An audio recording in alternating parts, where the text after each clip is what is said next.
ان الحمد للہ نحمده ونستعینه ونستغفره ونعوذ باللہ من شرور انفسنا ومن سیئات اعمالنا من يهده الله فلا مضل له ومن يضلل فلا هادي له واشهد ان لا اله الا الله وحده لا شريك له واشهد ان محمدا عبده ورسوله اما بعد فان خير الحديث كتاب الله وخير الهدي هدي محمد صلى الله عليه واله وسلم وشر الامور محدثاتها وكل محدثة بدعة وكل بدعة ضلالة وكل ضلالة في النار. اعوذ باللہ السمیع العلیم من الشیطان الرجیم من ہمزہ ونفخہ ونفثہ بسم اللہ الرحمن الرحیم رب اشرح لی صدری ویسر لی امری واحلل عقدۃ من لسانی یفقہوا قولی. بسم اللہ الرحمن الرحیم ان اللہ وملائکتہ یصلون علی النبی یا ایہا الذین آمنوا صلوا علیہ وسلموا تسلیما. اللہم صلی علی محمد وعلی آل محمد کما صلیت علی ابراہیم وعلی آل ابراہیم انک حمید مجید.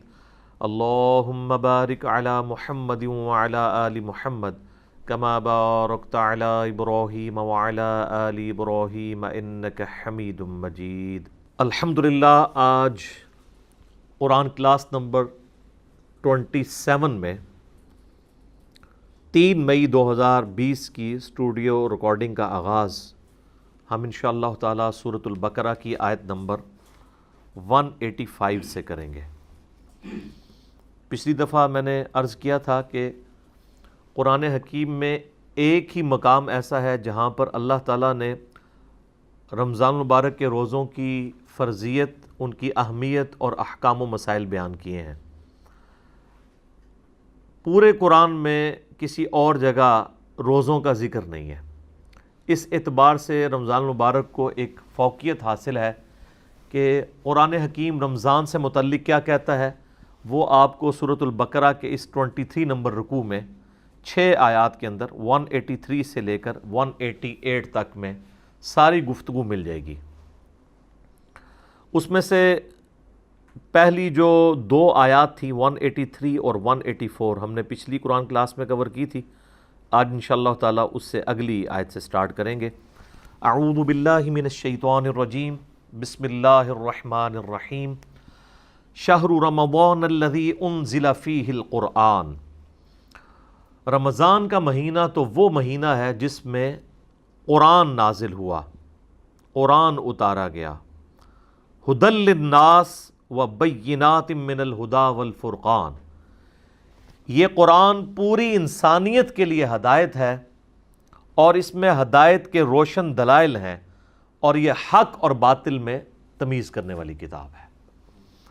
یہ بڑی مشہور آیت ہے. میں نے اکثر اوقات قرآن حکیم کی جب بھی اہمیت کے اوپر زور دینا ہوتا ہے تو میں اسی آیت کو کوٹ کرتا ہوں. شہر رمضان الذی انزل فیہ القرآن ہدی للناس وبینات من الہدی والفرقان. اس سے بہتر انداز میں کوئی تعریف قرآن کی ہو نہیں سکتی. اور اللہ تعالیٰ نے قرآن کی وجہ سے رمضان کو بھی اہمیت دے دی، کیونکہ اللہ تعالیٰ فرما رہا ہے کہ رمضان کا مہینہ تو وہ مہینہ ہے جس میں قرآن نازل ہوا ہے. یہ یوں نہیں آیا کہ قرآن وہ کتاب ہے جو کہ رمضان میں نازل ہوئی ہوئی ہے، پھر اس میں پرائرٹی کس کی ہو جاتی؟ رمضان کی. یہاں پہ کہا گیا ہے شہر رمضان الذی، مہینہ رمضان کا تو وہ ہے انزل فیہ القرآن جس میں قرآن اتارا گیا. اچھا یہ تو پتہ چل گیا کہ یہ رمضان کا مہینہ ہے. اب اگلا سٹیپ کہ رمضان کے مہینے میں دن میں یہ نازل ہوا یا رات میں. تو لیلۃ القدر پارہ نمبر 30 میں انا انزلناہ فی لیلۃ القدر، اور پھر سورہ الدخان کے اندر حامیم والکتاب المبین انا انزلناہ فی لیلۃ مبارکہ. ہم نے اس قرآن کو ایک بابرکت رات میں نازل کیا۔ اچھا، اس رات کی برکت بھی قرآن کی وجہ سے ہوئی ہے۔ صحیح مسلم میں حدیث ہے، نبی علیہ السلام پیر کا روزہ رکھا کرتے تھے۔ پوچھا کہ آپ کیوں رکھتے ہیں؟ فرمایا فیہ ولدت وفیہ انزل علیہ، اس دن میں پہلے یعنی اس دن میں پیدا ہوا اور اس دن مجھ پر پہلی وحی نازل ہوئی۔ اچھا، اب ہم عموماً جب اردو لنگوسٹک میں دن کی بات کر رہے ہوتے ہیں تو ہم فرق کرتے ہیں، دن ایک پورے 24 گھنٹے کے دن کو بھی دن کہا جاتا ہے، اور اگر آپ لیل اور نہار کا فرق کریں یعنی ڈے اور نائٹ کا، تو ان معنوں میں تو 12 گھنٹے کا دن اور 12 گھنٹے کی رات۔ نبی علیہ السلام جو یہ پیر کے دن کی بات کر رہے ہیں تو پیر کے دن سے مراد آپ پیر کا پورا دن لے رہے ہیں، اور پیر کا پورا دن ہوگا اتوار والے دن مغرب سے لے کر پیر کی مغرب تک۔ تو چونکہ یہ اتوار اور سوموار کی درمیانی رات یعنی پیر والی رات نازل ہوا، تو ظاہر ہے کہ پیر کی جب رات ہے تو اس سے آگے پیر کا دن ہی آتا ہے، تو نبی علیہ السلام اس مبارک دن میں روزہ رکھا کرتے تھے، اس اعتبار سے کہ قرآن نازل ہوا، اور اس اعتبار سے بھی کہ نبی علیہ السلام کی پیدائش کا دن بھی پیر کا دن ہے۔ تو یہاں پر اللہ تعالیٰ فرما رہا ہے کہ اس مہینے میں قرآن نازل ہوا ہے، یہ اس مہینے کی فضیلت ہے، اور قرآن جو ہے وہ پوری انسانیت کے لیے ہدایت ہے، یہ کسی ایک طبقے کے لیے نہیں ہے بلکہ پوری انسانیت کے لیے۔ لہٰذا اب اس سے یہ بات پتہ چل گئی جو قرآن کے شروع میں آیا ہدی للمتقین، اس سے مراد صرف اہل ایمان نہیں ہے بلکہ ہر وہ شخص متقی ہے جو یہ تصور کر کے ڈر جائے کہ مجھے میری مرضی کے بغیر کسی نے پیدا کیا ہے، وہ میرے ساتھ کچھ بھی کر سکتا ہے، تو اس شخص کے لیے قرآن میں ہدایت ہے۔ جو اس فزیکل ورلڈ سے باہر بھی کوئی عقیدہ رکھتا ہے کہ یہ سب کچھ جو ہو رہا ہے کسی کے کرنے سے ہو رہا ہے، اور جس کا یہ عقیدہ نہیں ہے اس کے لیے قرآن میں کوئی ہدایت نہیں ہے۔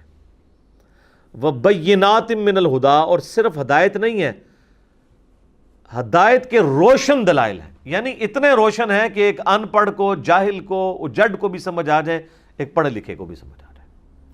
آپ دیکھ لیں صحابہ کرام میں تو گنتی کے لوگ تھے جو لکھنا پڑھنا جانتے تھے، چونکہ یہ ان کی زبان میں نازل ہوئی تھی کتاب، اس لیے جب وہ نبی علیہ السلام سے زبانی سنتے تھے نا تو وہ اٹریکٹ ہوتے تھے اس کتاب کی طرف، حالانکہ وہ کہیں سے پڑھ نہیں رہے ہوتے تھے، خود لکھنا پڑھنا تو وہ لوگ جانتے ہی نہیں تھے، ان کی اپنی زبان تھی، ٹرانسلیشن کرنے کی ضرورت نہیں تھی۔ تو یہ اتنے روشن دلائل ہیں کہ اللہ تعالیٰ نے اس قوم کو اٹھایا اور پھر دنیا کی امامت کے اوپر فائز کر دیا، اس کتاب کے ذریعے سب کچھ تل پٹ ہوا ہے۔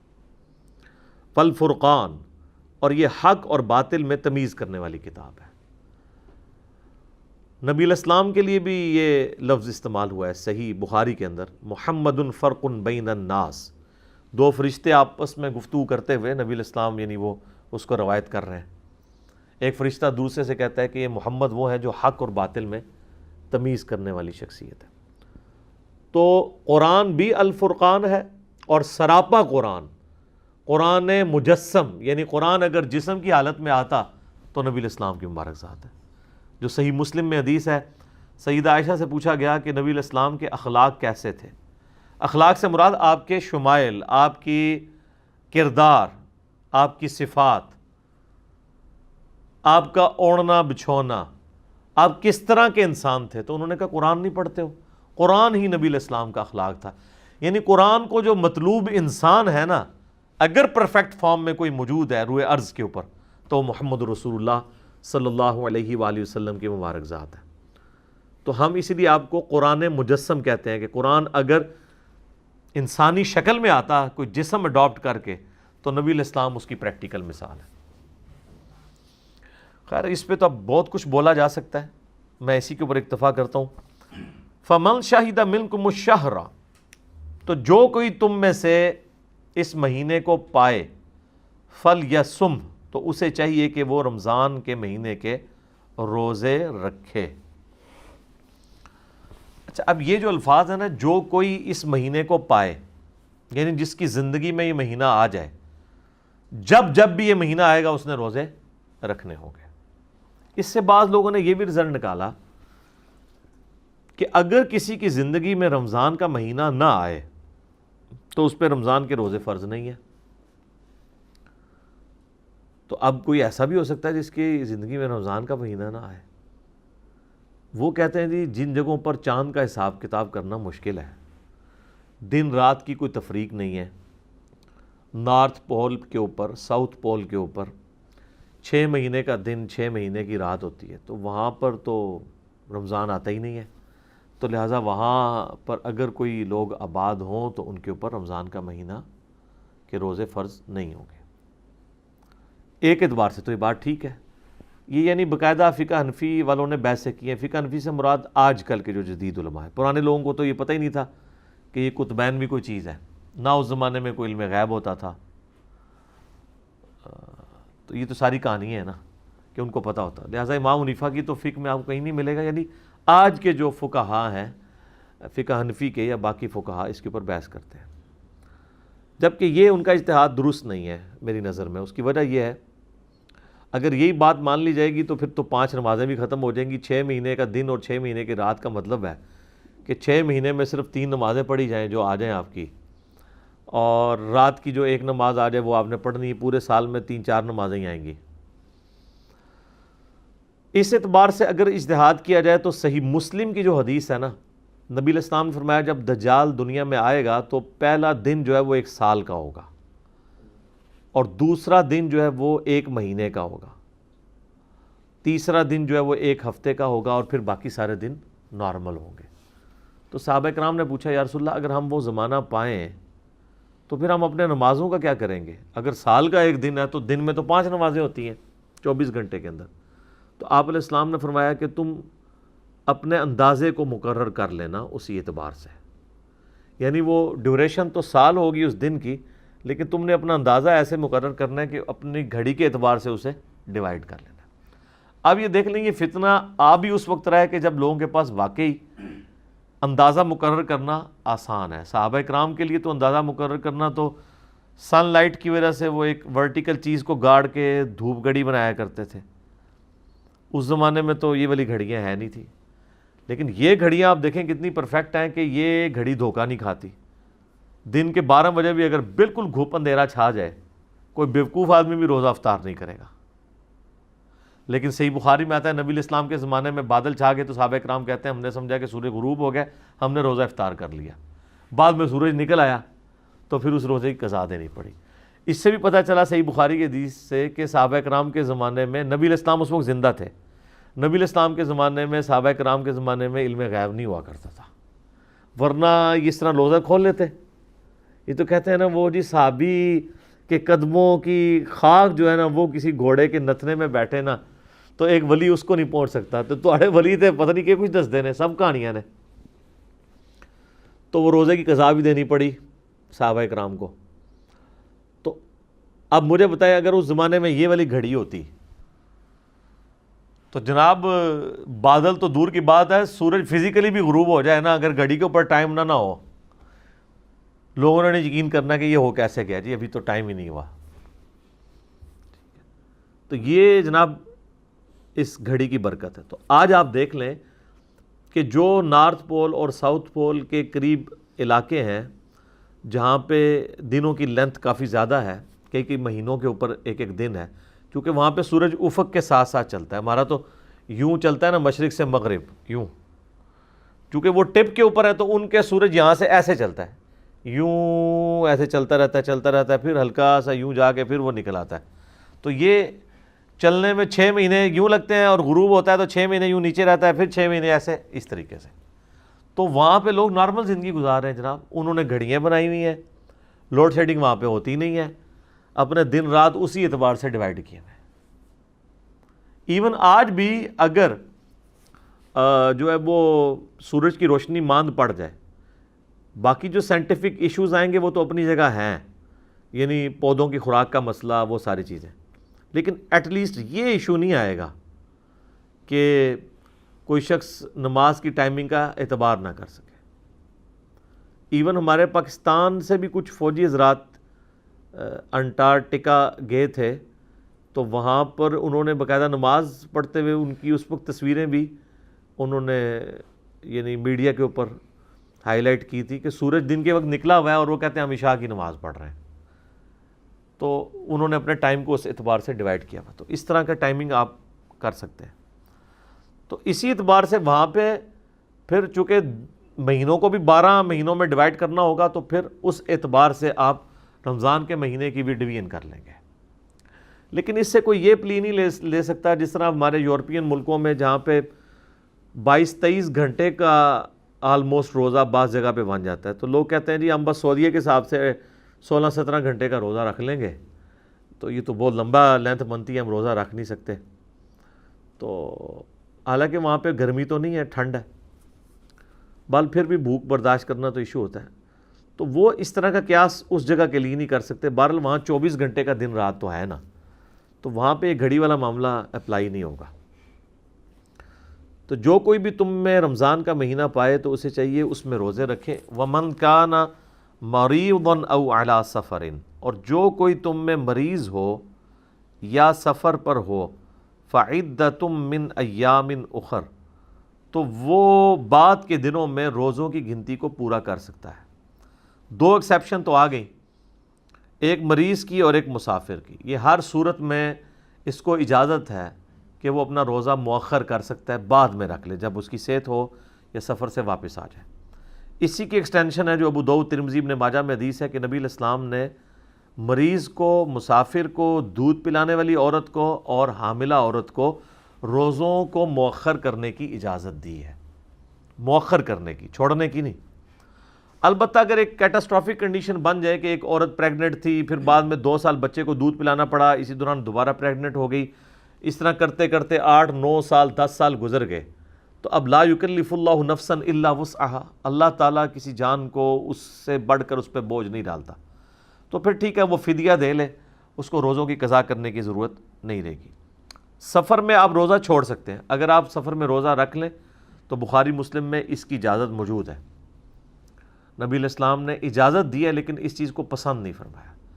لیکن آج کل کے جو سفر ہے نا، اگر یہ سفر ہو تو اس میں تو کوئی ایشو نہیں ہے، کیونکہ آج کل سفر ذرا آرام دہ ہے. اس زمانے کے سفر میں آپ نے روزہ رکھنے کی اجازت دے دی تھی، لیکن روزہ چھوڑنے کی رخصت بھی تھی اور پریفریبل تھا کہ روزہ چھوڑا جائے. آج اگر اجتہاد کریں تو پریفریبل یہی ہے کہ کوئی شخص روزہ رکھ لے، کیونکہ بعد میں روزوں کی قضا کرنا مشکل ہو جاتا ہے. اس کو سپورٹیو سنن نسائی میں حدیث ہے. اما عائشہ کہتی ہیں ایک سفر میں تھی تو نبی علیہ السلام نے نماز قصر پڑھی اور میں نے پوری پڑھ لی. نبی علیہ السلام نے روزہ چھوڑ دیا اور میں نے روزہ رکھ لیا. تو بعد میں کہیں میں نے حضور سے ذکر کیا تو آپ نے فرمایا صلی اللہ علیہ وآلہ وسلم کہ احسنتی یا عائشہ، عائشہ تو نے اچھا کام کیا اور مجھ پہ بھی کوئی ملامت نہیں ہے. تو اس حدیث کے تحت موقف یہی ہے کہ اگر کوئی اس طرح کی ایفرٹ پٹ کر سکتا ہے، کیونکہ جو رمضان کے اندر جو روحانیت ہے، جو رمضان کے اندر ثواب والا معاملہ ہے، جو برکات ہیں، وہ بعد میں تو اس طریقے سے حاصل نہیں ہو سکتی. یرید اللہ بکم اليسر، اللہ تعالیٰ تمہارے لیے چاہتا ہے آسانی. ولا یرید بکم العسر، اور اللہ تعالیٰ تمہارے لیے تنگی نہیں چاہتا. یعنی یہ آسانی ہے کہ سفر میں اور مریض آدمی چھوڑ دے. بعض لوگ اتنے سخت مریض ہوتے ہیں، اس کے باوجود کہتے ہیں جی میں نے روزہ نہیں چھوڑنا، اور وہ اس کو کوئی نیکی سمجھ کے بیان کر رہے ہوتے ہیں. بخار ہے، اب جیسے شوگر کے مریض ہیں، پرماننٹلی ان کے ساتھ ایک چیز اٹیچ ہے، ان کے لیے روزہ رکھنا مشکل ہو جاتا ہے. اچھا، اس میں ایک ایکسیپشن ہے.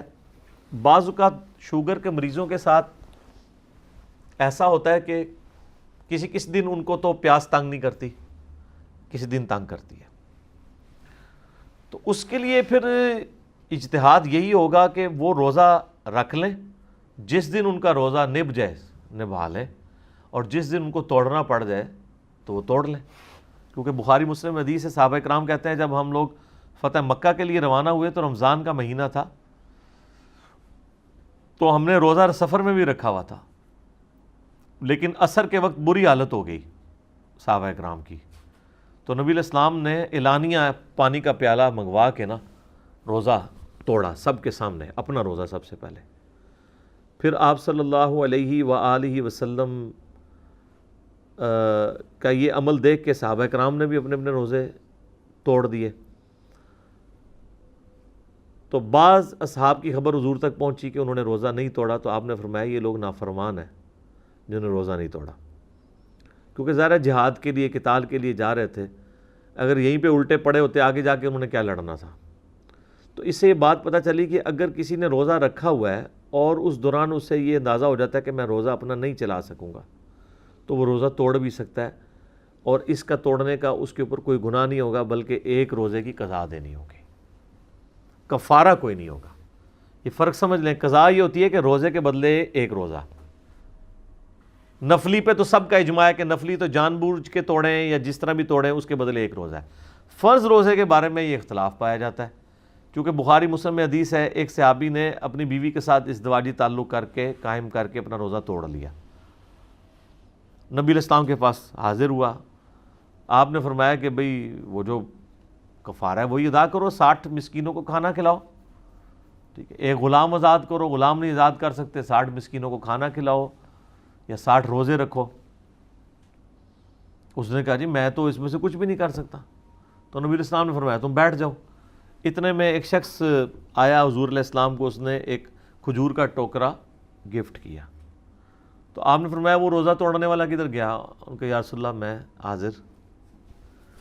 کہا کہ وہ تو غلام بھی نہیں آزاد کر سکتا اور 60 روزے بھی نہیں رکھ سکتا، 60 مسکینوں کو بھی نہیں کھلا سکتا، تو یہ ٹوکرا لے جا کے مدینے کے غریبوں میں بانٹ دے، تیرا کفارہ ادا ہو جائے گا۔ اچھا، یہ خصوصیت صرف نبی علیہ السلام نے اس شخص کے لیے دی، یہ حکم عام نہیں ہوتا اس طرح کی کوئی چیز کہ اس کو کوئی بندہ ایز اے رول پیش کر دے۔ یاد رکھیے گا کہ اسلام کے جو قوانین ہیں وہ محکم دلائل سے اخذ کیے جاتے ہیں۔ یہ نہیں ہوتا کہ آپ جو ہے کسی ایک شاذ سے واقعے کو پکڑ کے تو پوری ڈاکٹرن بدل دیں، جس طرح وہ آج ابو داؤد کی آپ حدیث 428 نمبر ڈسکس کر رہے تھے کہ صحابی نے کہا کہ مجھ سے نمازیں پڑھنا مشکل ہے، میری تو کام کی روٹین ایسی ہے، تو آپ علیہ السلام فرمایا کہ اسرین پڑھ لیا کرو تم، یعنی جو فجر کے وقت کی نماز ہے، یعنی سورج نکلنے سے پہلے کی نماز اور سورج غروب ہونے سے پہلے کی نماز، بس یہ 2 نمازیں تم پڑھ لیا کرو۔ اب اس کا یہ مطلب نہیں کوئی لے سکتا کہ باقی نمازیں معاف ہیں، اگر کسی نے لینا ہے تو پھر اسی ایک شخص کے لیے مراد لینا ہوگا، ورنہ بخاری مسلم میں تو واضح حدیثیں ہیں کہ 5 وقت کی نماز تم پہ فرض کی گئی ہے، تو وہ ساری ختم تو نہیں ہو جائیں گی۔ دوسرا یہ معنی ہوگا کہ ان دونوں کا تو خصوصیت سے اہتمام کرو، باقی کا اگر کہیں جماعت میں سستی ہو جاتی ہے، کہیں اول وقت میں نہیں پڑھ سکتے، چلو بالکل آخری وقت میں کوئی پڑھنا چاہتے ہو اپنی ٹیلر میڈ کر کے پڑھ لو، لیکن ان 2 کو پرائورٹی کے ساتھ پڑھو، یہ مطلب لیا جا سکتا ہے۔ تو وہ صحابی کہنے لگا یا رسول اللہ میں تو خود اتنا غریب ہوں، تو پھر آپ نے فرمایا کہ تم خود ہی کھجوریں کھا لو، تمہارے روزے کا کفارہ ادا ہو جائے گا۔ اور آپ علیہ السلام بھی اتنا مسکرائے کہ صحابہ اکرام کہتے ہیں کہ ہم نے آپ کی داڑھیں بھی ظاہر ہوتی ہوئی دیکھیں اس بات کے اوپر، جب اس نے کہا نا کہ میں مسکین ہوں۔ اچھا، اس پہ امام بخاری نے باب باندھا ہے کہ اگر کوئی شخص، یعنی اگر میاں بیوی آپس میں تعلق قائم کر کے روزہ توڑ لیں تو پھر اس کا کفارہ کیا ہوگا۔ اس کو انہوں نے یعنی ایکسٹراپولیٹ نہیں کیا کہ جو کھانا کھا کے روزہ توڑ لے اس کے اوپر، خیر اجتہاداً اس پہ بھی لگ سکتا ہے جو جان بوجھ کے توڑتا ہے بغیر کسی مجبوری کے، بل اس معاملے میں اختلاف پایا جاتا ہے۔ کچھ تابعین کا موقف ہے کہ اس میں بھی یہ کفارہ ہوگا، کچھ کا یہ موقف ہے کہ نہیں، اس کے بدلے ایک روزہ ہوگا۔ لیکن ایگریڈ اپون مسئلہ یہ والا ہے کہ جو کوئی اس ایکسٹریم پہ جا کے کوئی روزہ توڑتا ہے تو اس سے پھر، اچھا یہ اکثر لوگ پوچھ رہے ہوتے ہیں کہ جی وہ جو 60 روزے ہیں وہ صرف مرد کو رکھنے ہوں گے یا عورت کو بھی؟ دونوں کو رکھنے ہوں گے جناب، 60 اور اگر مسکین کو کھانا کھلانا ہے تو دونوں کو 60 مساکین کا کھانا کھلانا ہوگا، کیونکہ دونوں کا روزہ ٹوٹا ہے نا۔ اچھا، اب اس کے اندر اگر کوئی شخص آج کے دور میں بہت غریب ہے تو ظاہر ہے پھر وہ جتنی اس کی ایک طاقت ہے اس کے مطابق صدقہ اور خیرات کر دے، تو یہ ہوگا کفارہ۔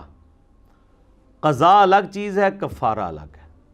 اگر کوئی بیماری کی وجہ سے، سفر کی تکان کی وجہ سے، کیٹاسٹرافک کنڈیشن کی وجہ سے روزہ توڑ دے تو اس پہ کوئی گناہ نہیں ہے، نہ کوئی کفارہ ہے، صرف قضا ایک روزے کی دے دے گا بعد میں، ٹھیک ہے۔ یہ اللہ تعالیٰ نے آسانی دی ہے۔ وَلِتُكْمِلُوا الْعِدَّةَ، تاکہ تم پوری کرو گنتی روزوں کی، وَلِتُكَبِّرُوا اللَّهَ عَلَى مَا هَدَاكُمْ، اور پھر جب یہ گنتی پوری ہو جائے تو پھر اللہ کی تکبیر بلند کرو اس بات پر کہ اس نے تمہیں ہدایت دی، وَلَعَلَّكُمْ تَشْكُرُونَ، تاکہ تم شکر گزاری کی روش بھی اختیار کرو۔ اچھا آپ دیکھیں بار بار گنتی پوری کرنے کے اوپر زور ہے. یہ اکثر لوگ آپ کو کہتے ہوئے سنائی دیں گے جی او اللہ تعالیٰ نے کو گن کے نہیں نمازاں لینیاں، گن کے تو نہیں، یہ کیا ہوا جی بندہ گن کے تسبیحات کرے. حالانکہ ان کو یہ نہیں پتا کہ ہر چیز گنتی میں ہے. اپنے یہ سارے معاملات جو ہیں نا وہ گنتی کے ذریعے کر رہے ہوتے ہیں. چاہے وہ کاروبار کر رہے ہوں گن کے پیسے لیتے ہیں نا، یہ اتنی جنہیں بھی دے دو، اس طرح تو نہیں ہوتا. کہتے ہیں اللہ نے حساب کتاب نہیں رکھنا. بھائی جب اللہ تعالیٰ کہہ رہے ہیں حساب کتاب رکھنا ہے، دیکھیں یہ جو تسبیحات فاطمہ ہے بخاری مسلم میں 33 دفعہ سبحان اللہ، 33 دفعہ الحمدللہ، 34 دفعہ اللہ اکبر، بغیر گنے تو نہیں آئے گا. نمازوں کی 5 کی گنتی پوری کرنی ہے آپ نے، روزوں کی بار بار آ گئے تاکہ گنتی پوری کرو، گنتی پوری کرو، اور جب چھوٹ جائیں تو بعد میں گنتی پوری کرو. بھئی کسی رول اور ریگولیشن کے تحت ہی معاملات چلتے ہیں. کتنی الوجیکل بات ہے کہ حساب کتاب ہی نہ رکھا جائے. ٹھیک ہے، تو جتنی بھی چیزیں ہیں وہ ظاہر ہے گنتی کے ساتھ تو ہیں.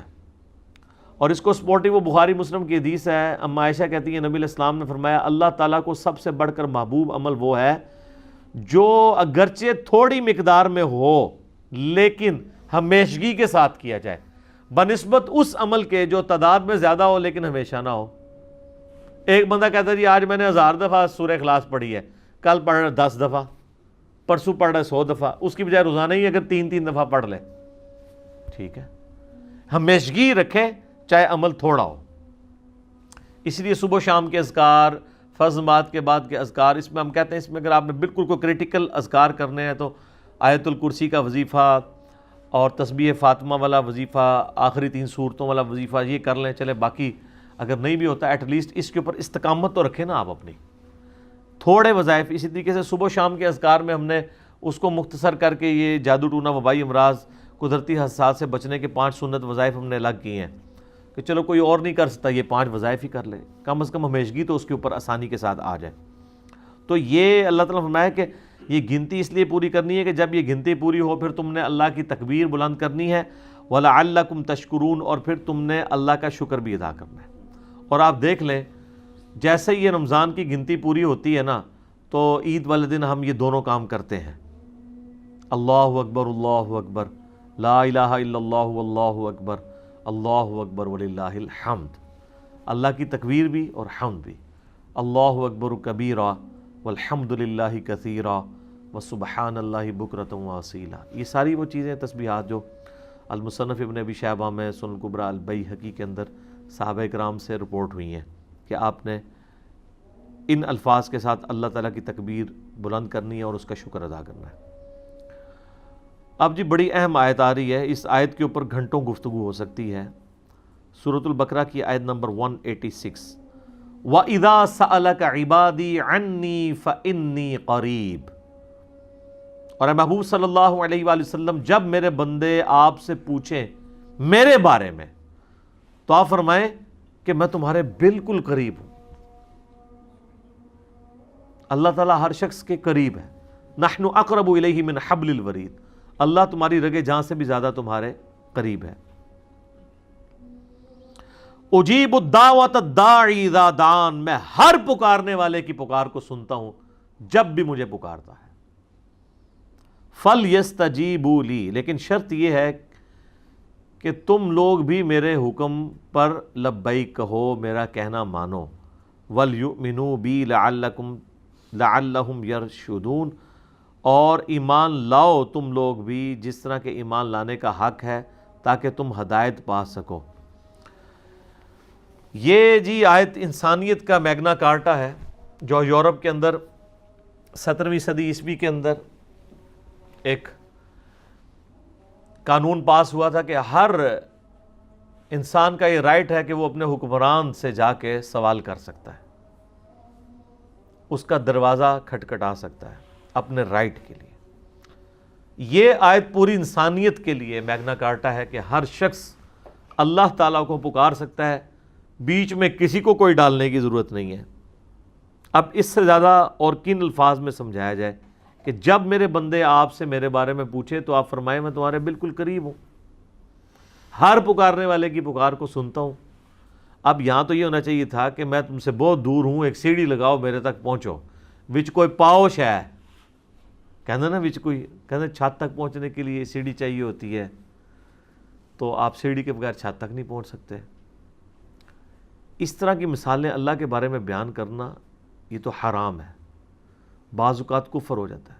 قرآن میں آپ دیکھیں جگہ جگہ جہاں پر کافروں پر رد کیا گیا تو بار بار یہ کہا گیا ہے کہ اللہ کے بارے میں ایسی بات نہ کرو جو علم کے اوپر مبنی نہیں ہے۔ تم بغیر علم کے اللہ کے بارے میں یہ بات کر رہے ہو۔ 2 دفعہ تو ایک یہ آیت آئی ہے سورہ نساء میں المائدہ میں، یا اہل الکتاب لا تغلو فی دینکم ولا تقولوا علی اللہ الا الحق، اے اہل کتاب اپنے دین میں غلو نہ کرو، افراط و تفرید کا، ایگزیجریشن کا شکار نہ ہو، اور دیکھو اللہ کے بارے میں کوئی بات نہ کرو مگر وہ جو حق پر مبنی ہے، جس کو وہی سپورٹ کرے گی۔ اور پھر آپ سورہ حج کے اندر سورۃ المومنون میں دیکھیں، جہاں کہیں بھی اللہ تعالیٰ کافروں کی بد عقیدگی کا ذکر کرتا ہے تو یہی کہتا ہے کہ یہ لوگ بغیر علم کے اللہ کے اوپر ایسی چیزیں ڈال دیتے ہیں، یا اللہ پر ایسی باتیں کر رہے ہیں جس کے بارے میں ان کو علم ہی نہیں ہے کہ اللہ کی شان ہی نہیں ہے۔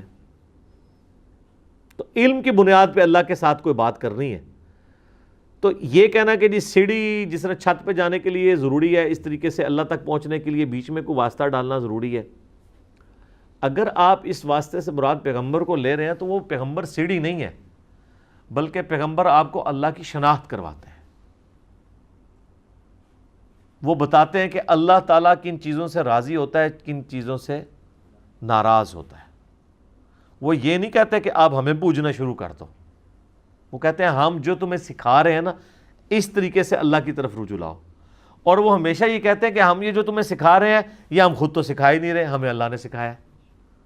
تو پیغمبر تو پھر اللہ کے احکامات کو سمجھانے کے لیے دنیا میں آتے ہیں، وہ سیڑھی نہیں ہوتے اس اعتبار سے، وسیلہ ہوتے ہیں تو اس اعتبار سے کہ اللہ کے احکامات ہم تک پہنچاتے ہیں، اس اعتبار سے نہیں کہ ان کی عبادت کرنی شروع کر دی جائے، جیسا کہ کرسچنز نے عیسیٰ علیہ السلام کے بارے میں کرنا شروع کر دیا۔ اور بخاری میں حدیث ہے، دیکھنا میری شان کو اس طرح بلند نہ کرنا جس طرح نصارہ نے اپنے پیغمبر کی شان کو بڑھا دیا، میں اللہ کا بندہ اور اس کا رسول ہوں، مجھے اللہ کا بندہ اور اس کا رسول ہی کہنا۔ نبی علیہ السلام نے تو پہلے ہی اس کو کلیئر کر دیا اس بات کو۔ اچھا اس کے اوپر پھر میں ان کو پھکی دیتا ہوں، پھکی بغیر نہیں کام چلتا۔ جو کہنا جی چھت تک جانے کے لیے سیڑھی چاہیے، دیکھیں جی اس کے بغیر چھت تک نہیں پہنچ سکتے، تو پہلے تو ان کو لاجیکل یہ بات کریں کہ اللہ تعالیٰ تو چھت پہ ہے نہیں، وہ تو کہتا ہے میں تمہارے اشارت سے بھی زیادہ تمہارے قریب ہوں، تو اس کے لیے تو کہیں جانا ہی نہیں پڑتا، وہ تو کہہ رہا ہے میں تمہارے بالکل قریب ہوں، تو چھت بیچ میں کہاں ڈال دیا، یہ چھت تو بہت دور ہے، یہ تو لاجیکل بات ہے۔ پھر بھی نہ سمجھ آئے تو ان کو کہیں کہ دیکھیں اگر آپ نے دنیاوی مثالیں دینی ہے تو مجھے یہ بتائیں، اگر کسی جج کی عدالت میں 100 جھوٹے گواہ پیش ہو جائیں، پرہیزگار قسم کے داڑھیوں پگڑیوں والے، اور کسی شخص کے اوپر جھوٹی گواہی دے دیں کہ یہ قاتل ہے، تو جج کو تو نہیں پتا کہ یہ جھوٹے ہیں، کیونکہ جج نے تو شواہد کی بنیاد پہ فیصلہ کرنا ہے، اس کو اللہ کی طرف سے حکم بھی یہی ہے کہ فتویٰ ظاہر پہ لگنا ہے، تو یقیناً جج اس کو پھانسی دے دے گا۔ مجھے آپ یہ بتائیے کہ اگر اللہ تعالیٰ جو قیامت کے دن کا جج ہے، اس کے سامنے زمین و آسمان کی ساری مخلوقات مل کے، سارے فرشتے مل کے، سارے پیغمبر مل کے، یہ for the sake of argument میں کہہ رہا ہوں، نعوذ باللہ ایسا نہیں ہے کہ ایسا ہوگا، جھوٹی گواہی دے دیں کہ یا اللہ یہ تو بہت بڑا مجرم تھا دنیا میں، اس نے نیکی کی کوئی ایک رتی بھی نہیں کی ہے، اور وہ ایسا نہ ہو، تو مجھے بتائیں کیا اللہ تعالیٰ ان ساری مخلوقات کی گواہی اس شخص کے خلاف قبول کر لے گا؟ تو اس کا مطلب اللہ کے لیے تو مثال ہی نہیں بیان ہو سکتی، کتنی بڑی پکی ہے۔ اے جناب جیلن شریف ہی تیار ہوندی ہے، ادھر وہ خود بھی مانیں گے، ان کو کہ نہیں آپ تو آپ اسی اصول میں آئے نا سیڑھی والے میں، کہ جج کو تو چاہیے کہ وہ فیصلہ کرے شواہد کی بنیاد پہ، تو اللہ کو بھی چاہیے کہ شواہد کی بنیاد پہ فیصلہ کر دے۔ کہیں گے نہیں اللہ کے لیے تو ایسی مثال بیان ہی نہیں کی جا سکتی۔ تو سر یہ جو آپ وسیلے اور بیچ میں سیڑھیاں اور پتہ نہیں کیا کچھ بنا رہے ہیں، تو یہ مثال آپ کیسے بیان کر سکتے ہیں اللہ کے لیے؟ اور یہ آیت تو کتنی واضح ہے کہ میرے بندے جب تم سے میرے بارے میں پوچھیں۔ ڈاکٹر اسرار صاحب رحمہ اللہ نے ایک بہت بڑا ٹروتھ ریویل کیا ہے اس آیت کے حوالے سے۔ وہ کہتے ہیں کہ رمضان کے مہینے کے اوپر ڈسکشن ہو رہی ہے مسلسل 6 آیات، اور اچانک سینٹر میں یہ آیت آ گئی ہے تو یقیناً اس کا تعلق رمضان کے ساتھ ہے، کیونکہ اس سے پہلے بھی رمضان ڈسکس ہو رہا ہے، اس کے بعد بھی رمضان، اور کوئی تان ٹوٹی بھی نہیں ہے۔ آپ دیکھیں پھر ساتھ ابھی فقہی مسائل یہ ڈسکس ہوئے ہیں نا کہ روزے چھوڑ سکتے ہو بیماری میں بھی اور اس طرح بھی، پھر تکبیر بلند کرو، پھر دوبارہ سے آپ فقہی احکام و مسائل شروع ہو جائیں گے ان کے رمضان کے روزوں کے۔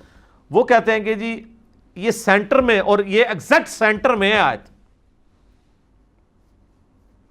وہ کہتے ہیں اس کا مقصد یہ ہے کہ رمضان وہ مہینہ ہے جس میں آپ قرآن کے ذریعے اللہ تک پہنچ سکتے ہیں، کیونکہ قرآن ہی تو تذکیر کرتا ہے انسان کی۔ اگر اس کا ترجمہ آتا ہو، یا ترجمہ نہ آتا ہو تو کم از کم آپ ایئر فلائٹ موڈ میں کر کے موبائل یا مصحف ہاتھ میں لے کے تراویح میں کھڑے ہو جائیں اور آپ کو پتہ ہو ترجمے والا قرآن ہو کہ کیا قاری صاحب تلاوت کر رہے ہیں، تو پھر تو آپ پہ اثر ہوگا۔ صحابہ کرام کو تو یہ کوئی پریشانی نہیں تھی، تو ان کی اپنی زبان تھی۔ تو جب کوئی شخص رمضان میں عبادت کرتا ہے، پورا دن بھوکا پیاسا رہتا ہے اور رات کو کھڑا ہو جاتا ہے قرآن سننے کے لیے، کتنی تکلیف اٹھاتا ہے۔ دن کو اپنی بھوک اور پیاس کو برداشت کرنا، پیٹ کی قربانی دینا، اور رات کو نیند کی قربانی دینا، دونوں قربانیاں ہوگی نا۔ تو انسان کے دماغ میں ایک بات تو آتی ہے نا کہ میں جس کے لیے قربانیاں کر رہا ہوں، کیا اس کو بھی پتہ ہے کہ میں اس کے لیے کیا کچھ کر رہا ہوں؟ جب انسان کو یہ پتہ ہونا کہ میں جس کے لیے کر رہا ہوں وہ مجھے دیکھ رہا ہے، پھر تکلیف جھیلنی آسان ہو جاتی ہے۔ یہ ایک نیچرل چیز ہے۔ آپ اپنے دنیاوی کسی دوست کے لیے کوئی تکلیف اٹھا رہے ہو نا، اور آپ کو یہ پتہ چل جائے کہ میرے اس دوست کو پتہ چل گیا کہ میں اس کے لیے اس مصیبت سے گزرا ہوں، تو آپ کے لیے وہ تکلیف جھیلنی آسان ہو جاتی ہے۔ کیوں؟ انسان کو اندر سے خوشی ہوتی ہے۔ صحابہ کرام بھی نبی علیہ السلام سے سوال کرتے تھے، دیکھیں نا اس میں وَإِذَا سَأَلَكَ عِبَادِي، اے نبی میرے بندے آپ سے پوچھتے ہیں میرے بارے میں۔ کیوں پوچھتے ہیں؟ کہ دیکھو جی بھوک پیاس نیند قربان کر رہے ہیں، اللہ خوش ہے نا ہم سے، اللہ کو تو پتہ ہے نا ہم اس کے لیے کیا کر رہے ہیں۔ تو یہ پوچھتے اسی لیے ہیں کہ جب وہ تکلیف کاٹتے ہیں نا جناب، جب آپ کو تکلیفیں کاٹنی پڑ رہی ہو نا، پھر بندہ پوچھتا ہے یار میں ابھی تو نہیں لگ گیا کدھرے، کوئی نکلے ہی نہ رزلٹ۔ تو اسی لیے ہے کہ وَإِذَا سَأَلَكَ عِبَادِي، جب میرے بندے آپ سے پوچھتے ہیں نا میرے بارے میں، تو فرماؤ فَإِنِّي قَرِيب أُجِيبُ الدَّعْوَةَ الدَّاعِي إِذَا دَعَانِ، ہر پکارنے والے کی پکار کو سنتا ہوں جب وہ مجھے پکارے۔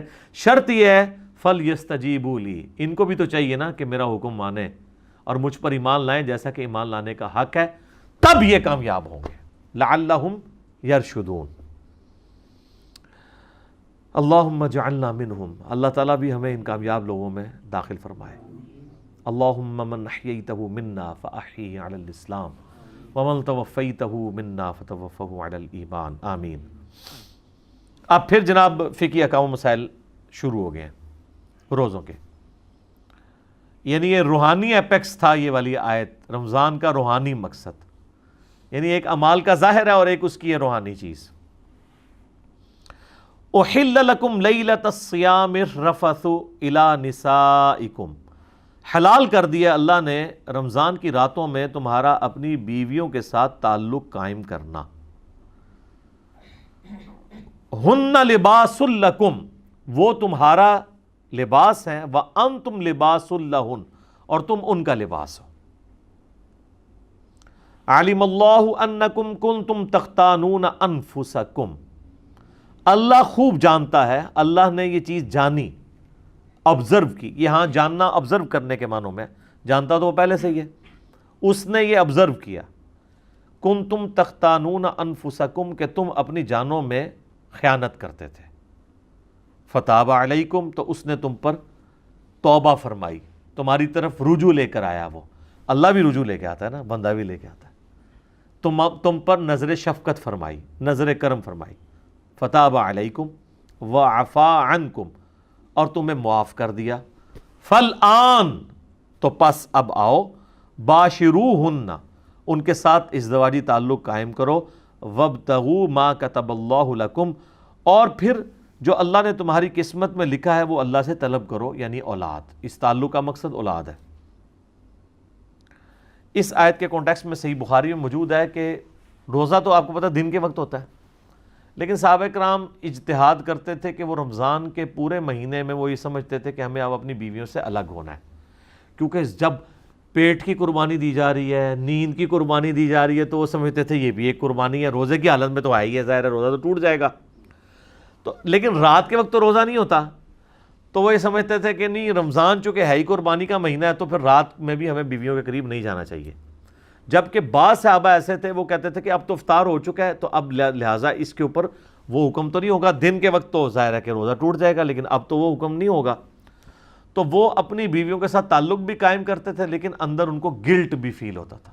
یہ جو ہے نا، کنتم تختانون انفسکم، تم اندر ہی اندر خیانت سمجھ رہے ہوتے تھے اسے، کہ کہیں غلطی نہ کر رہے ہوں، اور کر رہے اس لیے تھے کہ کوئی واضح حکم بھی نہیں ہے، تو اللہ نے فرمایا کہ واضح حکم بھی نہیں تھا، تم گلٹ بھی فیل کر رہے تھے، لو ہم نے تمہیں ویسے ہی اجازت دے دی ہے اس کی، ٹھیک ہے۔ تو اللہ تعالیٰ نے یہ بہت بڑی آسانی دی ہے اس امت کے لیے کہ روزے کی ڈیوریشن جو ہے وہ 24 گھنٹے کرنے کی بجائے کر دی دن کے وقت، اور رات کے وقت اس تعلق کی اجازت دے دی۔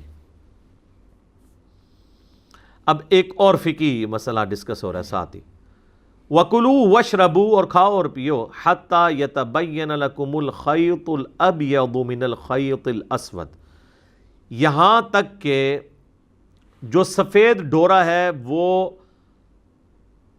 سیاہ ڈورے سے ممتاز ہو جائے، من الفجر، صبح کے وقت، یعنی یہ جو آپ کو پتہ ہے نا، جب پو پھوٹتی ہے نا صبح کے وقت، آپ اگر مشرق کی طرف دیکھیں نا تو عشاء کا وقت جب ختم ہوتا ہے نا تو صبح صادق شروع ہوتی ہے، آج کل آلموسٹ ہو رہی ہے وہ 3:50 پہ آلموسٹ، تو 3:50 پہ جو ہے وہ فجر کا وقت داخل ہوتا ہے، تو اگر آپ اونچی جگہ پہ کھڑے ہونا تو آپ کو فجر میں ہلکی سی ایک ٹیوب لائٹ نظر آنا شروع ہوگی، سفیدی جو افق کے اوپر پھیلی ہوگی، اور وہ ایسی ہوگی کہ آپ کو یعنی رات کا جو سیاہ ڈورا ہے اور جو صبح کا وائٹ ڈورا ہے وہ دونوں علیحدہ سے 2 لائنیں نظر آ رہی ہوں گی، اس ڈورے سے مراد یہ ہے۔ لیکن اب چونکہ یہ ظاہری الفاظ ہیں، تو سیدنا عدی ابن حاتم کے بارے میں بخاری مسلم دونوں میں آتا ہے، انہوں نے اپنے سرانے ایک کالا اور سفید دھاگا رکھا ہوا تھا، تو وہ دیکھتے رہتے تھے کہ جب سفید اور کالے کا دونوں کا رنگ علیحدہ علیحدہ نظر آنا شروع ہو گیا نا، بغیر کوئی چیز لائٹ یا کوئی دیا جلائے بغیر، یعنی دن کی روشنی اتنی ہو گئی، تو اس وقت تک وہ کھاتے رہتے تھے۔ نبی علیہ السلام تک بات پہنچی تو آپ نے فرمایا تیرا تکیہ بہت بڑا ہے جس کے نیچے آسمان کے سیاہ اور سفید ڈورے آ جاتے ہیں، اس سے مراد تو وہ آسمان کے سفید اور سیاہ ڈورے۔ اب خیر یہ آج کل تو بہت آسان ہے، اب تو وہ 18 ڈگری کا اینگل ہے ایکٹیو لائٹ کا، وہ کیلکولیٹ آپ کر لیں، اور آپ مزے کی بات دیکھیں، صبح صادق سے لے کر سورج نکلنے تک جتنا ٹائم ہوتا ہے نا اس ٹیوب لائٹ کا آہستہ آہستہ روشنی بننے میں، اتنا ہی غروب سے لے کے عشاء تک ہوتا ہے، ریورس ہوتا ہے۔ اسی لیے جو فجر کا ٹائم ہے نا اتنا ہی ٹائم اس دن مغرب کا بھی ہوتا ہے، یعنی فجر اگر سپوز 3:54 پہ فجر کا وقت داخل ہو رہا ہے اور آلموسٹ جا کے تقریباً کوئی 5:15 کے قریب طلوع آفتاب ہو رہا ہے، 1 گھنٹہ 20 منٹ یا 25 منٹ، تو مغرب سے عشاء کے درمیان جو وقت ہے نا وہ بھی اس دن اتنا ہی ہوتا ہے، کیونکہ وہ ٹیوب لائٹ ریورس ہو جاتا ہے شام کے وقت۔ تو یہ کہا گیا کہ جب تک وہ ممتاز نہ ہو جائے اس وقت تک تم اس کو سحری کرتے رہو، یہ تو ہو گیا سحری کا وقت۔ ثم اتم الصیام الی اللیل، اس کے بعد اپنے روزے کو مکمل کرو رات ہونے تک۔ اب یہ جو لفظ آیا نا رات، اس کی وجہ سے اہل تشیع کا یہ موقف ہے کہ قرآن تو بالکل واضح کہہ رہا ہے کہ روزہ شام تک نہیں ہے بلکہ رات تک ہے، اس لیے وہ رات ہونے کو انشور کرتے ہیں۔ انشور اتنا ہی کرتے ہیں کہ ہمارے 5-7 منٹ بعد کھول لیتے ہیں، یہ نہیں ہے کہ کچھ 40 منٹ بعد کھولتے ہیں۔ تو اگر وہ رات کا معنی وہی لینا چاہتے ہیں تو رات تو ان کے روزے کی افطاری کے وقت بھی کوئی نہیں ہوئی ہوتی، اگر رات کی صحیح مراد لی جائے، کیونکہ آپ کو پتہ ہے کہ مغرب کی اذانوں سے 30-40 منٹ تک آلموسٹ روشنی موجود ہوتی ہے سورج کے شفق کے غائب ہونے کے بعد سے لے کے۔ اس میں میرا یوٹیوب پہ ایک کلپ ہے، سنی شیعہ کے افطار کے ٹائم کے اوپر اختلاف، میں نے اس پہ ساری احادیث بیان کی، آلموسٹ آدھے گھنٹے کی وہ ویڈیو ہے، وہ آپ دیکھ لیں۔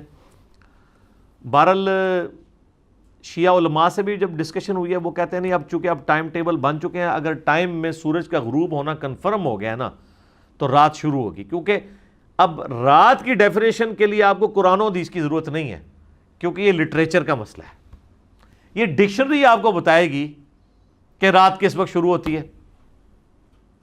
قرآن حدیث اب کہہ رہے ہیں نا رات، تو قرآن یہ تو نہیں بتا رہا کہ اتنے ستارے گنے جا سکیں اور اتنے نہ گنے جا سکیں. رات مطلب جو عرف عام میں رات مانی جاتی ہے، تو ڈکشنری کہتی ہے کہ غروب آفتاب رات ہے. شام جو ہے عصر اور مغرب کے درمیان کا وقت ہے، آخری 20-25 منٹ. ہم ویسے مغرب کو شام کی نماز کہتے ہیں، حالانکہ مغرب رات کی نماز ہے، شام کی نماز نہیں ہے، کیونکہ غروب ہو چکا ہوتا ہے. اسی تو آپ دیکھیں نا تراویح ہم ایک دن پہلے پڑھتے ہیں، اور جیسے ہی مغرب کے بعد چاند نظر آتا ہے شوال کا تو اعتکاف والے اٹھ جاتے ہیں مسجد سے، کیونکہ وہ کہتے ہیں اب اگلا دن، یہ تو نہیں کہ رات ہونے کا انتظار کرتے ہیں. تو رات سے مراد ہے غروب آفتاب. اگلے زمانوں میں ظاہر غروب آفتاب کو انشور کرنا ضروری تھا. یعنی آپ ایسی جگہ پہ رہ رہے ہیں کہ بظاہر کسی پہاڑ کے پیچھے سورج چھپ رہا ہے لیکن وہ سورج ابھی مکمل غروب نہیں ہوا، تو پھر آپ افطار تو نہیں کر سکتے. اور یہ بھی یاد رکھیے گا، آپ جس جگہ پہ نا اگر آپ کے سامنے سورج آپ کو نظر آ رہا ہے تو وہ آپ گھڑی دے کے روزہ افطار نہیں کر سکتے جب تک وہ غروب نہ ہو جائے. اگر وہاں پہ وہ غروب ہوتا ہے تو میں قطبین کی بات نہیں کر رہا ادھر. مثلا آپ کو پتا ہے یہ جو برج العرب ہے یہ آلموسٹ 1 کلومیٹر اونچا ہے. تو انہوں نے جو بالکل ٹاپ والی ہیں نا ان کی گھڑیوں کی ٹائمنگ ڈیفرنٹ دی ہوئی ہے افطاری کی، اس کے اندر 3-4 منٹ کا فرق ہے. کیونکہ جب آپ زمین کی سرفیس سے 1 کلومیٹر اوپر چلے جائیں تو زمین پہ تو سورج غروب ہو چکا ہے، ادھر نہیں ہوا. تو انہوں نے باقاعدہ ٹائمنگ دی ہوئی ہوتی ہے کہ اتنی منزل والوں کا افطار اس وقت ہوگا، اتنی والوں کا اس وقت ہوگا، کیونکہ ان کو تو سورج سامنے نظر آ رہا ہے. نیچے والوں نے دیکھ لیا غروب ہو گیا اور واقعی غروب ہو گیا. لیکن جب آپ ہائٹ پہ ہوتے ہیں نا تو زمین کی کرویچر کو بھی آپ دیکھ رہے ہوتے ہیں. مثلا یہاں سے مجھے اگر سامنے ایک چیز پڑی ہوئی نظر نہیں آ رہی ہے لیکن میں اگر یوں کر کے دیکھوں تو مجھے نظر آ رہی ہے، تو اب میرے لیے تو وہ سورج غروب نہیں ہوا. اسی طریقے سے جو بندہ جہاز میں ٹریول کر رہا ہے، تو جہاز تو آپ کے جو عام جہاز ہیں یہ تقریباً 8 سے 10 کلومیٹر اونچا اڑتے ہیں، تو اس میں تو سورج آپ کو سامنے نظر آ رہا ہے، تو آپ افطار نہیں کر سکتے جب تک کہ وہ اتنا نہ غروب ہو جائے کہ وہ اس ہائٹ سے بھی غروب ہوا ہوا نظر آ جائے. بال اس میں یہ ہے کہ نیچے والوں کا تو عصر کا ٹائم ختم ہو جائے گا، آپ کا تو عصر کا ٹائم بھی ختم نہیں ہوگا. اور مصیبت بن جاتی ہے فجر کے وقت. جو جہاز میں بیٹھے ہیں ان کی فجر جلدی شروع ہو جاتی ہے اور سورج بہت جلدی نکل آتا ہے. تو اس لیے جو لوگ سفر کر رہے ہوتے ہیں جن کو تھوڑی بہت عقل ہوتی ہے وہ یہ نہیں کرتے ہیں کہ وہ گھڑی کے مطابق دیکھ کے چل رہے ہوتے ہیں کہ جی اب میں اس شہر پہ ہوں تو ادھر جو ہے فجر کا وقت اس ٹائم شروع ہو رہا ہے، جو طلوع آفتاب ہے، لہٰذا میں جو اس وقت تک نماز پڑھ سکتا ہوں. نہیں جناب، اس سے 10 منٹ پہلے ہی سورج نکل آیا ہوگا، کیونکہ آپ 10 کلومیٹر اوپر ہیں. 10 کلومیٹر نیچے ہوں گے تو سورج نہیں نکلا. یہ بڑا دھیان رکھنا پڑتا ہے، کیونکہ مجھے انٹرنیشنل فلائٹس میں نا یہ ساری مصیبت کاٹنی پڑی ہے. تو وہ مجھے آئیڈیا ہو جاتا ہے کہ واقعی یار یہ تو اب ادھر یہ تو گھڑی بتا رہی ہے کہ جی سورج نکلنے میں بھی 10 منٹ ہے، سورج میرے سامنے نظر آ رہا ہے، میں کس طرح مان لوں کہ اب فجر کا وقت ہے. تو آپ کو پھر وہ ٹائمنگ کو سیٹ کر کے یہ چیزیں کرنی پڑتی ہیں. تو یہ رات تک جو روزے کو آپ نے مکمل کرنا ہے نا، اس سے مراد ہے غروب آفتاب. تو وہ شیعہ علماء کہتے ہیں کہ پہلے ہم لوگ یہ کرتے تھے، اب اگر واقعی گھڑی اور لیٹ لانگ یہ چیز بتا دیتے ہیں تو اب اس کو ضد نہیں بنانا چاہیے. دوسری طرف سنیوں نے یہ مصیبت ڈال دی ہوئی ہے کہ وہ ان حدیثوں سے کہ جی میری امت بھلائی پر قائم رہے گی، اور صحیح بخاری میں بھی ابو داؤد میں بھی موجود ہے کہ جب تک وہ افطار میں جلدی کرتی رہے گی. افطار میں جلدی کرنے کا قطعاً یہ مطلب نہیں ہے کہ آپ وقت سے پہلے افطار کر لیں. تو وہ جلدی کے چکر میں آپ دیکھتے ہیں کہ وہ ٹائم ٹیبل بھی پتہ نہیں ایسے بنائے ہوئے ہیں، جو ہماری ڈیجیٹل الیکٹرانک جو ٹائم ٹیبلز ہیں ان کو سپورٹ بھی نہیں کرتے، پرانے زمانے کے وہ بنے ہوئے ہیں. اور وہ کہتے ہیں نہیں جی وہ پھر جب ہم انہیں کہتے ہیں بھئی صحیح ابن خزیمہ کے اندر یہ حدیث موجود ہے، باقی کتابوں کے اندر، کہ نبی علیہ السلام کو عذاب دکھایا گیا ان لوگوں کا جو وقت سے پہلے روزہ افطار کر لیتے ہیں. وہ کہتے ہیں جی وہ تو یہودیوں کے بارے میں، یعنی جس طرح ہم بریلویوں کو کہتے ہیں نا کہ یہ قرآن میں جو ہے وہ غیر اللہ کو پکارنے کے بارے میں چیزیں وہ کہتے ہیں تو بتوں کے بارے میں، تو آپ ہمیں کیوں بتا رہے ہیں؟ پھر ہم انہیں کیا بتاتے ہیں اس پہ کہ یار جسے فٹ اسے گفٹ۔ سنن ابن ماجہ میں حدیث ہے کہ اونچی آمین سن کے یہودی چڑھتے ہیں، تو اہل حدیث تو یہ انفیوں کے اوپر لگاتے ہیں حدیث، وہ چیختے رہتے ہیں کہ یہ تو یہودیوں کے بارے میں، وہ کہتے ہیں نہیں، بات یہ کہ یہودی چڑھے یا مسلمان چڑھے، چونکہ جرم وہ ایک کر رہا ہے تو ذائق ہے۔ تو سر اگر اہل حدیث 5 منٹ پہلے روزہ کھولتے ہیں تو اب انہوں نے بریلویوں والے آرگومنٹ کرنے شروع کر دیے کہ جی چونکہ وہ یہودیوں کے بارے میں ہے تو آپ یہودیوں والے کام شروع کر دیں گے۔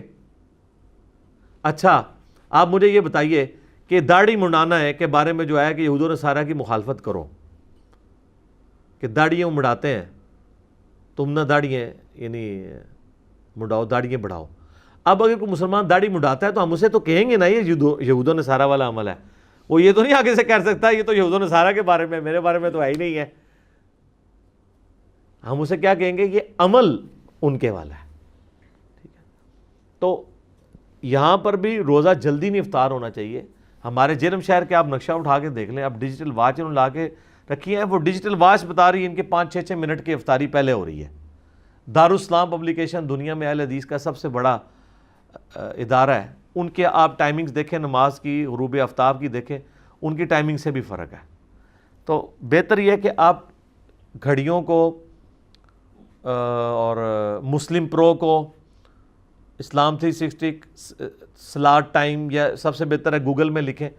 بعض کا ان کے آپس میں بھی 1-1, 2-2, 3-3 منٹ کے فرق آ جاتے ہیں، وہ اتنے بڑے فرق نہیں ہوتے ہیں۔ اس میں آپ پھر احتیاط کریں کہ سحری میں آپ اس کو فالو کریں جو سب سے پہلے ختم سحری بتا رہا ہے، اور افطار میں آپ اس کو فالو کریں جو سب سے آخر میں افطار کا ٹائم بتا رہا ہے۔ میں تو الحمدللہ افطاری میں بھی آلموسٹ 5 منٹ کی احتیاط کرتا ہوں، اور سحری میں بھی۔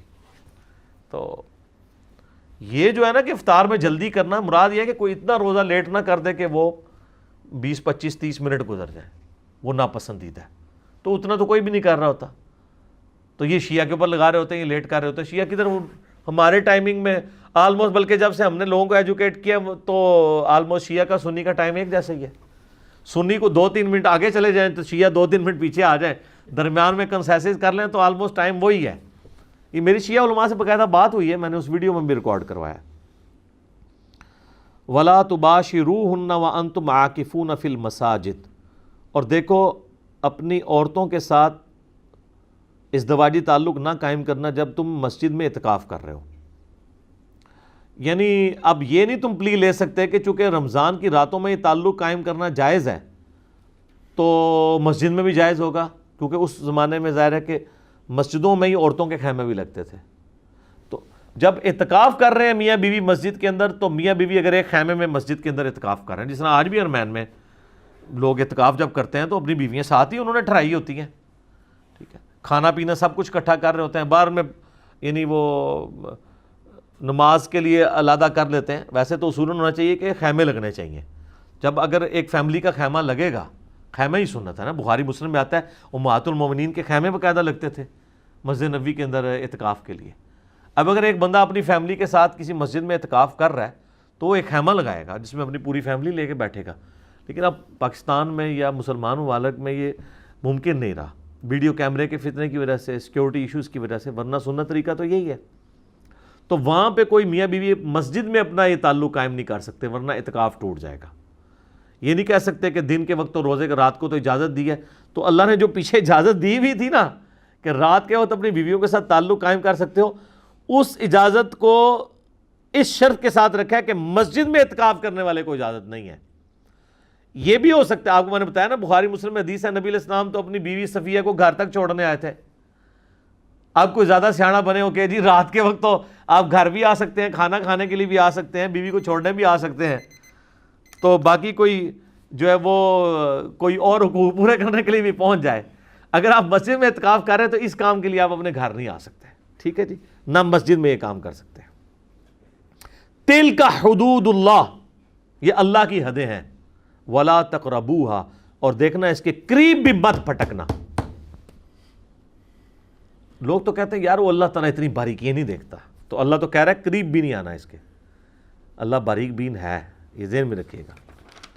کذالک یبین اللہ آیاتہ للناس، بالکل اس طریقے سے اللہ تعالیٰ اپنی آیات کھول کھول کر بیان کرتا ہے لوگوں کے لیے، لعلہم یتقون، تاکہ لوگ تقوی کی روش اختیار کریں۔ یعنی دیکھیں کتنی کھول کھول کے بیان کیے ہیں، جتنے فقہی احکام و مسائل ہیں، کوئی اس سے یعنی اللہ تعالیٰ ہمارا کسی کو یہ شائبہ نہ ہے کہ کوئی عجیب و غریب یا کوئی حیا سوز قسم کی باتیں ہو رہی ہیں، یہ اللہ کی حدیں ہیں، اللہ تعالیٰ ان کو بیان کر رہا ہے۔ لیکن یہ بات یاد رکھیے، اللہ تعالیٰ جب بھی سیکس کو ڈسکس کرتا ہے تو کتنے کنٹرول الفاظ میں کر رہا ہے،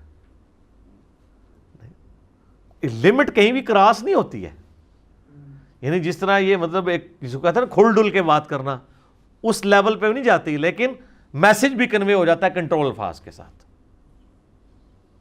یہ قرآن کی خوبی ہے۔ اب آخری آیت اس رکوع کی آ رہی ہے جس میں اللہ نے رمضان کے روزے کا جو مقصد بتایا تھا نا تقوی، اس کا لٹمس ٹیسٹ بتا دیا کہ تقوی کا لٹمس ٹیسٹ یہ ہے کہ حرام خوری نہیں کرنی، رزق حلال کمانا ہے۔ وَلَا تَأْكُلُوا أَمْوَالَكُمْ بَيْنَكُمْ بِالْبَاطِلِ، مت کھاؤ ایک دوسرے کا مال آپس میں باطل طریقے سے، وَتُدْلُوا بِهَا إِلَى الْحُكَّامِ، اور اس مال کو ذریعہ نہ بناؤ لوگوں حکمرانوں تک پہنچنے کا، لِتَأْكُلُوا فَرِيقًا مِّنْ أَمْوَالِ النَّاسِ بِالْإِثْمِ، کہ ایک فریق دوسرے کا مال ہڑپ کر دے گناہ کرتے ہوئے، گناہ کے ساتھ، وَأَنْتُمْ تَعْلَمُونَ، جبکہ تم جانتے بھی ہو کہ یہ گناہ کا کام ہے۔ اس میں اسپیسیفکلی حکمرانوں تک، حکمرانوں کو رشوت دے کے کسی کے مال ہڑپ کرنا، کسی کی زمین ہتھیانا، اس کے بارے میں آ رہا ہے کہ اس رشوت کو ذریعہ نہ بناؤ لوگوں کا مال ہڑپ کرنے کے لیے حکمرانوں تک پہنچ کے، کہ حکمرانوں کو کھلا کے عام لوگوں پر ظلم کرو، یہ کام نہیں کرنا۔ بخاری مسلم دونوں میں حدیث ہے، نبی علیہ السلام فرمایا جس نے ایک بالش زمین بھی کسی کی دبائی تو 7 زمینوں کا توق اس کے گلے میں ڈالا جائے گا۔ یہ حدیث سنائی تھی سیدنا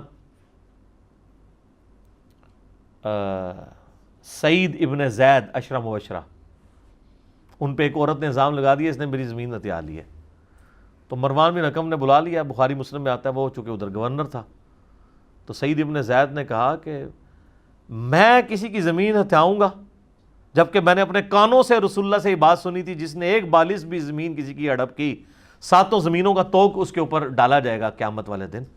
یہ حدیث سن کر بھی میں ایسا کر سکتا ہوں؟ انہوں نے کہا جی آپ جائیں، بس اتنی آپ کی گواہی لینی تھی۔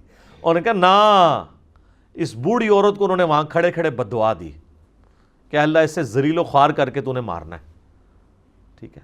اور کہتے ہیں کہ جی وہ کچھ عرصے بعد ہی اندھی ہو گئی، اور جس زمین کا وہ جھگڑا لے کے چل رہی تھی اسی زمین میں ایک دن جا رہی تو ایک کنویں میں، اندھے کنویں میں گری اور مر گئی۔ اور اس وقت وہ جب وہ اندھی ہو گئی اور وہ چیختی تھی اور چلاتی تھی تو یہی کہتی تھی مجھے سعید کی بدوا لگ گئی ہے۔ یہ بخاری مسلم دونوں میں ہے۔ مشکات میں کرامات والے چیپٹر میں 30 جلد کے اندر یہ انہوں نے کرامت کے اندر ایک صحابی کی کرامت میں ڈالا ہے کہ ان کی بدوا لگ گئی۔ تو یہ سعید ابن زید جناب کہتے ہیں میں رسول اللہ سے سنا ہو، یہ بندہ بہت دلیر تھا۔ یہ وہی سعید ابن زید ہے جس نے عشرہ مبشرہ والی حدیث سنائی تھی مغیرہ ابن شعبہ کو، اوے مغیرہ، اوے مغیرہ، اوے مغیرہ، ابو داؤد میں، مسند احمد میں، تو نبی کا صحابی ہو کہ تیری موجودگی میں ایک جنتی شخص کے اوپر لعنت کی جا رہی ہے؟ میں نے رسول اللہ سے سن رکھا ہے ابو بکر جنت میں، عمر جنت میں، عثمان جنت میں، علی جنت میں، طلحہ جنت میں، زبیر جنت میں، عبد الرحمن بن عوف جنت میں، سعد ابن ابی وقاص جنت میں، اور ایک 10واں شخص بھی جنت میں۔ تو جب بعد میں پوچھا گیا انہوں نے کہا 10واں میں ہوں، یہ بھی عشرہ مبشرہ۔ تو یہ ان کا سٹائل تھا کہ میں نے خود رسول اللہ سے یہ سن رکھا ہے۔ تو مجھے وہ یاد آیا، ادھر بھی انہوں نے کہا کہ میں نے نبی علیہ السلام سے سنا ہے کہ جس نے ایک بالش زمین دبائی۔ اچھا جی ہمارے لوگ قرآن بھی سنتے رہتے ہیں، حدیث بھی سنتے رہتے ہیں، وہ کہتے ہیں ہوتا ہوگا، ساڑھے نال نہیں ہونا۔ یہی فرق ہے جناب ایک صحابی اور غیر صحابی میں، اس لیے ان کو اتنا اونچا مرتبہ ملا ہے، سمعنا و اطعنا کرنے والے لوگ تھے۔ اللہ تعالیٰ سے دعا ہے جو حق بات میں نے کہی اللہ تعالیٰ ہمارے دلوں میں راسخ فرمائے، اگر جذبات میں میرے منہ سے کوئی غلط بات نکل گئی اللہ تعالیٰ ہمارے دلوں سے معاف کر دے، ہمیں کتاب و سنت کی تعلیمات پر عمل کر کے دوسرے بھائیوں تک پہنچانے کی توفیق عطا فرمائے۔ سبحانک اللہم و بحمدک، اشہد ان لا الہ الا انت، استغفرک و اتوب الیک، وما علینا الا البلاغ المبین۔